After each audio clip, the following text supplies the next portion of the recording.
So this is the first section of my OSCE. Excuse me starting through this. Right, okay. So first of all, I would go into the OSCE room and show my ID and things like that. I would state to the examiner that I am looking at my patient, taking in first impressions of my patient. I would ask the examiner if the patient's conscious or unconscious. That would let me know where to navigate from there.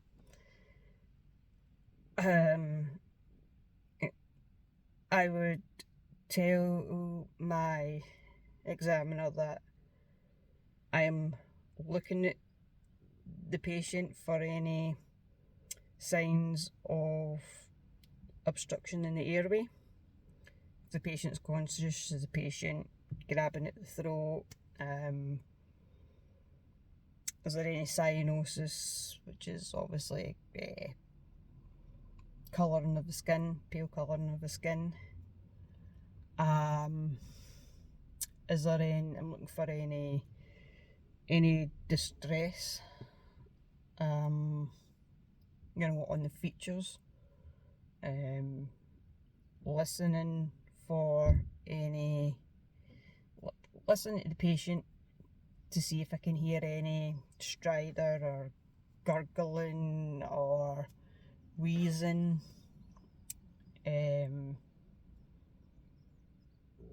If none of that, I'm going to have a look and see if there's any obstruction in the airway.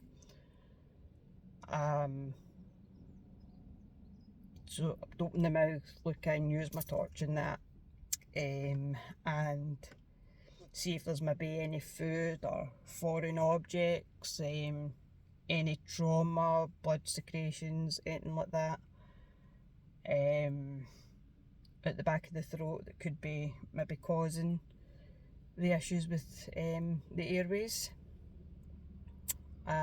Possible interventions would be head tilt or jaw thrust.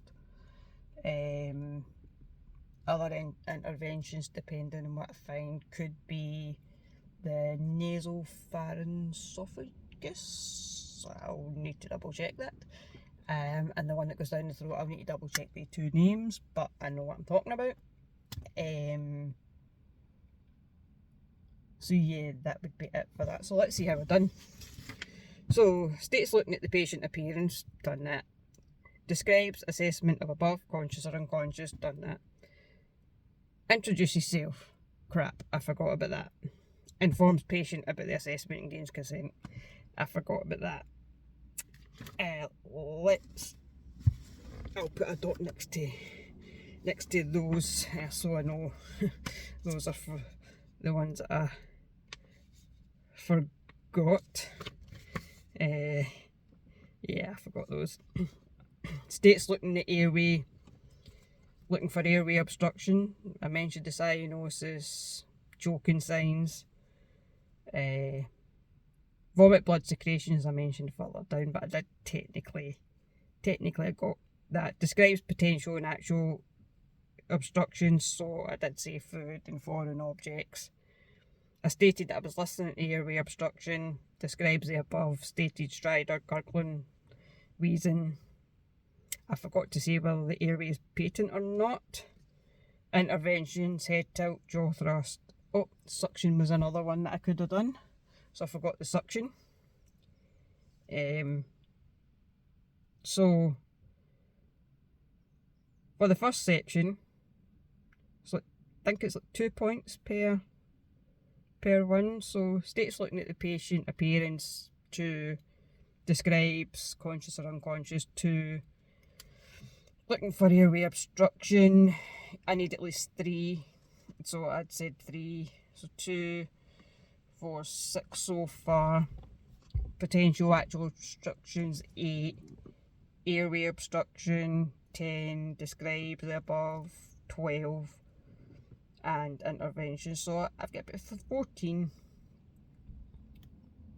out of 2, 4, 6, 8, 2, 4, 6, 8, 10, 12, 14, 16, 18 out of 20, roughly, if I was doing it that way.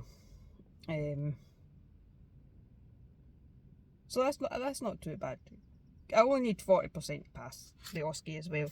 So for Airway, it's not too bad. There's a couple of things that I need to remember and do. Obviously introducing myself and gaining consent if the patient is conscious. But all in all, that wasn't actually too bad. Yeah, I'm happy with that right now.